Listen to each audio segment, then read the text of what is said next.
في فيديو النهارده هنعمل كوكيز الاصلي، كوكيز امريكانا بس بجد بالشوكولاته البلجيكي ومنقول في حته تانية خالص. هخليكي تعمليه بس بتركات هتخليه ينجح معاكي من اول مره. يلا بينا نشوف الفيديو. لو عجبكم الفيديو ما تنسوش تدعموني باللايك والاشتراك. اول حاجه هنا معايا 200 جرام من الزبده بس تكون سقعانه، ومعايا كمان السكر البني يا جماعه موجود عند اي مستلزمات حلويات. انا جبت السكر البني اصلا عشان ما رضيتش ان انا احط فيه طبعا معلقه عسل علشان يدي الطعم الصح للكوكيز الاصلي. معايا 90 جرام من السكر البني و90 جرام من السكر الابيض، وكمان معايا هنا الشوكولاته البلجيكي اللي احنا هنحشي بيها الكوكيز بتاعنا. طبعا الشوكولاته دي يا جماعه مش من هنا، طبعا لو انت حابه تبدليها ممكن تبدليها بسمنه كراميل. ده البيكنج باودر اللي انا بستخدمه، وممكن يكون متواجد زيه نفس العلبه البيكنج صودا، بس طبعا انا استخدمت هنا نوعيه الدريم لان ما كانتش موجوده نفس النوعيه دي، بس طبعا نوعيه الدريم برضو كانت حلوه جدا. ومعايا كوبايتين وربع من الدقيق. انا استخدمت هنا دقيق جميع استعمالات، لو انت حابه طبعا تستخدمي اي دقيق متواجد عندك مفيش اي مشكله، بس يكون جميع استعمالات، او لو للكعك والبسكوت مفيش اي مشكله.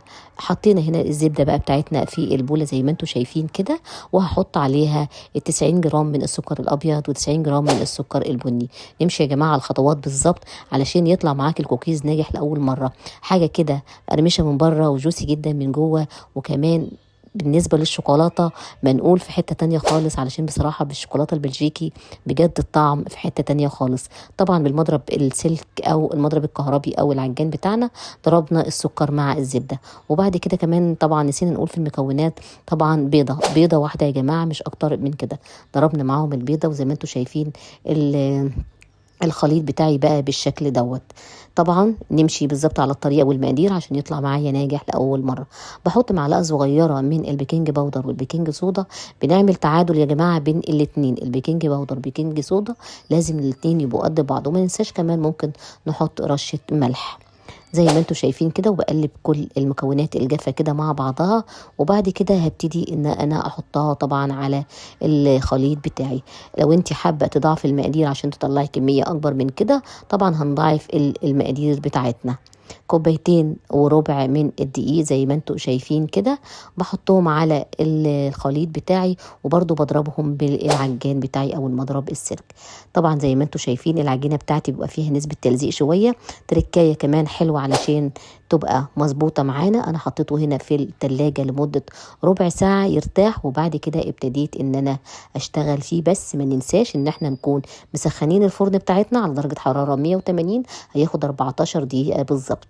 اكتر من كده لا يا جماعه علشان ما يطلعش ناشف معانا قوي. زي ما انتم شايفين الشوكولاته البلجيكي بتاعتنا هنبتدي بقى نحطها في الكوكيز بتاعنا. بس الكوكيز يا جماعه العجينه زي ما انتم شايفين بجد لينه طبعا، ولا بتشقق ولا اي حاجه، مظبوطه 100%، والمقادير بجد مظبوطه على الشعرايه زي ما انتم شايفين كده. ببتدي ان انا اجيب الكوكيزايه. طبعا انت لو حابه توزني الحجم بتاعها عشان تطلعيهم كلهم قد بعض وزنيها مفيش مشكله، ممكن تبقى 17 جرام او 20 جرام معاكي مفيش اي مشكله، حسب الحجم اللي انت عايزاه. وزي ما انتم شايفين بضغطة كده صوابعنا بنعمل لها التجويفات اللي على الطروف دي علشان تديني منظر الكوكيز الاصلي اللي احنا بنشتريه طبعا من السوبر ماركت اللي بيبقى فيه.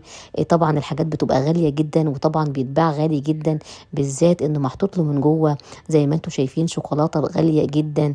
بجد بتديله طعم حلو خالص، وبتنقله في حتة تانية خالص، ما بتفرقهوش بينه وبين بتاع المحلات. بس طبعا الشوكولاته هنا طبعا يا جماعه نقلاه في حته تانية خالص. زي ما انتم شايفين كده المنظر بتاعنا بعد ما دخلناه الفرن وطلعناه بجد بجد في حته تانية خالص. بجد ريحته علشان الزبده، كوبايه الزبده نيوزيلندي بجد نقلاه يا جماعه في حته تانية خالص. الكوكيزيه بتاعتنا طبعا بالمنظر ده مستويه من فوق ومن تحت. بنفتحها بقى بنشوف من جوه اخبار الشوكولاته بتاعتنا ايه. لو انت حابه كمان تكتري الشوكولاته عن كده كتري براحتك، دي طبعا يعني وانا بطلع طبعا بالجوانت فاتهرست مني، فحبيت برضو ان انا اوريها لكم. بس بجد الشوكولاته نقلاه في حته تانية خالص. طبعا شايفين من جوه طبعا جوسي، وبجد الشوكولاته سايحه، بس طعمها يا جماعه بجد الطعم منقول في حته تانية. نمشي على الطريقه والمقادير، ولو حابه تضعفي المقادير ضعفيها. تابعوني على صفحتي مملكه الحلويات عشان هنشوف كل جديد، وشكرا.